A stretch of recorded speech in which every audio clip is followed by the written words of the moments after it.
and I simply remove the telephone jack and plug it into this box here, the modem. I then take another wire from the modem and plug it in where the telephone was. I can then switch on the modem. It's now telling me to phone up the main press cell computer. So it's a very simple connection to make. Extremely simple. I'm now waiting for the computer to answer me. And things are starting to happen. Things are starting to happen. Why did you buy a computer? Well, I was very interested in the new technology and didn't want to be left behind. I don't think it's only for the youngsters at school now. I think us older ones will have to learn a lot about it. What is Internet anyway? Internet is that massive computer network, the one that's becoming really big now. What do you mean? That's big. How does one? What do you write to it like mail? No, a lot of people use it and communicate. I guess they can communicate with NBC writers and producers. Allison, can you explain what Internet is? The world is in financial disarray.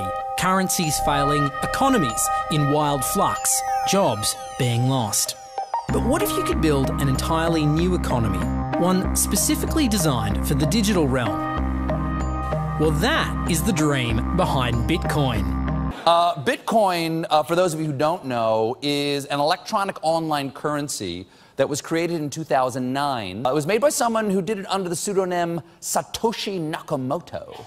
Like any economy, you don't want too much too fast because then the value of your currency drops, or so slow that your economy grounds to a halt. It's designed to be a self-stabilising economy. Whether it actually is that way though, well, that is a little bit more complicated. Because some people have said, hey, Bitcoin is the answer to those problems. Are you a believer? Well, Bitcoin is exciting because it shows how cheap it can be. Bitcoin is better than currency in that you don't have to be physically in the same place. And, of course, for large transactions, currency can get pretty inconvenient.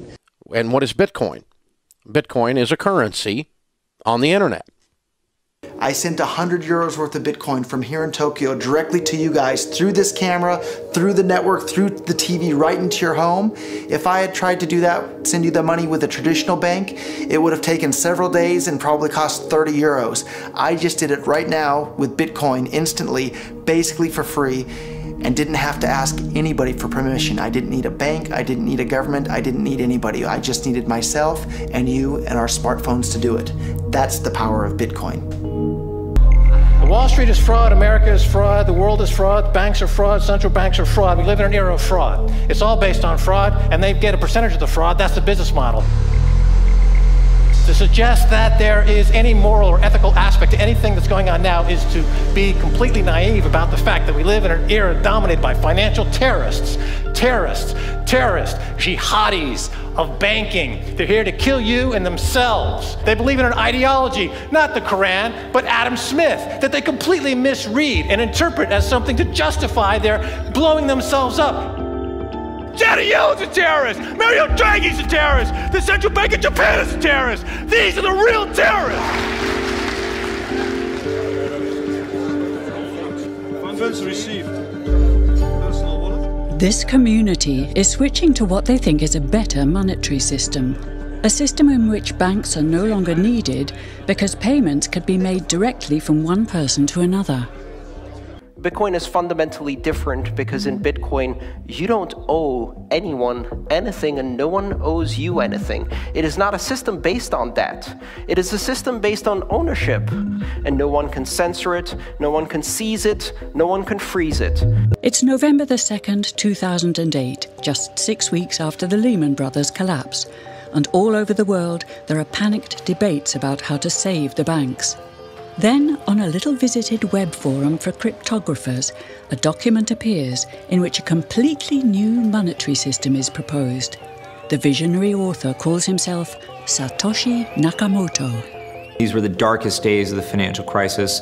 So that to me suggests a very clever mind that saw an opportunity, the perfect opportunity to introduce a new radical technology and a new radical approach to money and finance at just the right moment when people would be very open to making this big shift that's required to adopt a new currency. What's exciting for me is like a global economy. Right now we say we have a global economy, but I can't take $1 and give it to you in the Netherlands and then you know what to do with it, right? You would have to go and change it to your native currency. And when you kind of eliminate that step, and I can just send you one form of payment and you can send me a product in a matter of seconds, that starts to change things from a global perspective. How could this digital coin invented by this Satoshi Nakamoto become hundreds of times more valuable than the dollar? And why do enthusiasts like Roger Fear want the world to switch to bitcoins? I'm giving every single person here 1,000 yen worth of bitcoins, which is like $8 and something cents. Back in the early days, you know, I'd get phone calls from my buddies, oh, hey man, I lost 10,000 bitcoins because my computer blew up, right? Back then, one bitcoin was less than a penny, right? So nobody cared. They lost $10. I don't care, right? And now 10,000 bitcoins, that's, you know, $5 million. That's a big deal, right? I think a lot of people are underestimating the way in which Bitcoin and the blockchain are going to change the power structures in society in general. I mean, I grew up in the US and I see all these people like, yeah, nuke everybody in the Middle East and kill them all. And then they have the former Secretary of State Madeleine Albright on 60 Minutes, one of the most popular news shows in the US. And they asked her, they said, like, there's reports that more than 500,000 Iraqi children have died as a direct result of US sanctions. And she looks back at her with a straight face and she goes, it was a really tough decision, but I think that it was worth it. Worth murdering 500,000 kids because of what the government did? And I apologize for crying, but it just disgusts me from my core when I see government people murdering people around the world. It's not just theoretical, these are real people with real lives. And it's real people, and Bitcoin has the power to undermine everything they're doing to people around the world. And I'm sorry for shouting, but it just disgusts me what these people in government do. And they do it through central banking and through the control of the money supply, and Bitcoin takes that away from them.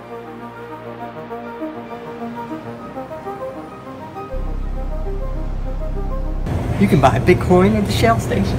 Check it out. Good. Got $2. Hit finish. Oh. $2 Bitcoin. Just like that. From this machine. I just turned cash into digital currency. So thinking that it's too late to get involved in Bitcoin is like thinking it's too late to get involved with the internet or too late to get involved with using a cell phone. Like, it's not too late to get involved with Bitcoin. If Bitcoin becomes really popular all over the world, Bitcoins are going to have to be worth at least tens of thousands of dollars a Bitcoin, if not hundreds of thousands of dollars per Bitcoin. So thinking it's too late to get involved with Bitcoin is like thinking it's too late to get involved with using the internet. Of course not. Like, it's ubiquitous in our lives, and Bitcoin's going to become ubiquitous in our lives as well.